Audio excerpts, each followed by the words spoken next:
Hi, welcome to SBR Videos. I'm Peter Loshak. We are continuing our coverage of the 2014 NBA playoffs right now with Troy West, who has nailed 2 out of the 3 spreads in the first 3 games so far, and a series pick of the Spurs, looking pretty good with the Spurs up 2-1. Troy, thanks for being back with us. Hey, thanks a lot, Peter. I appreciate it. Yeah, even with everything that's happened, the first 2 of 3, a really interesting line coming here in Game 4. Yes, absolutely, and I want to get your thoughts on that. Before we get to it, give a quick plug for allplayswin.com in case anyone is watching you for the first time and doesn't know what the deal is with you. Yeah, I appreciate it, Pete. Yeah, no, an outstanding May, as I've talked about, off to a little bit slower start here in baseball in June so far, but nonetheless an outstanding run so far in the baseball season. We've been outstanding in the NBA playoffs, and right now we've got a huge play going on the Spurs series bet. But encourage people to come take a look, Pete. It's 24/7 customer service.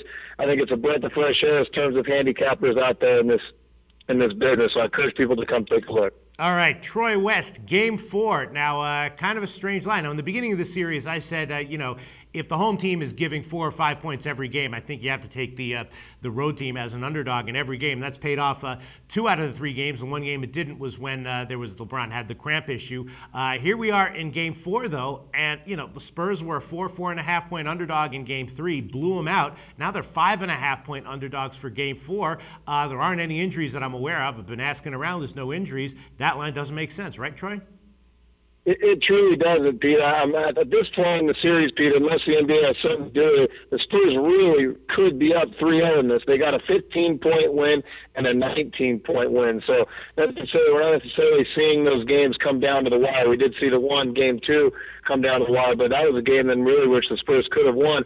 5.5 seems too many. I know a lot of people think that shooting performance that they had last week was very, last game was very fluky. But this is a team, Pete, that's been doing it time after time again, and they have so many guys that can take over a game. From we saw last week with Kawhi Leonard. We had another, before that where Manu Ginobili was hot. You got Tim Duncan, Tony Parker. They haven't even had 20-point games yet.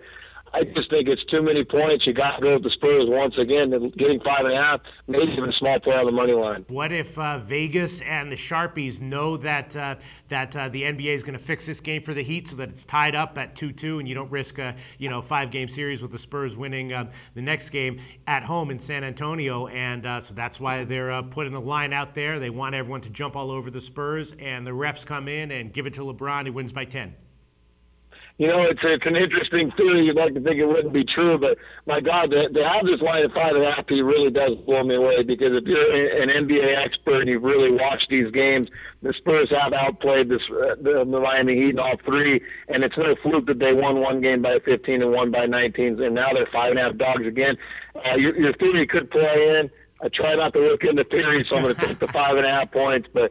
Boy, it sure is really weird to see a game like that coming off a 19-point win, and now they're 5.5 dogs. But I'll take the points again here, Pete. All right, Spurs plus 5.5. Looks good to me. What can I say? A little bit of a fishy line, though. Troy West from allplayswin.com. Thanks so much, and we'll talk to you again for Game 5.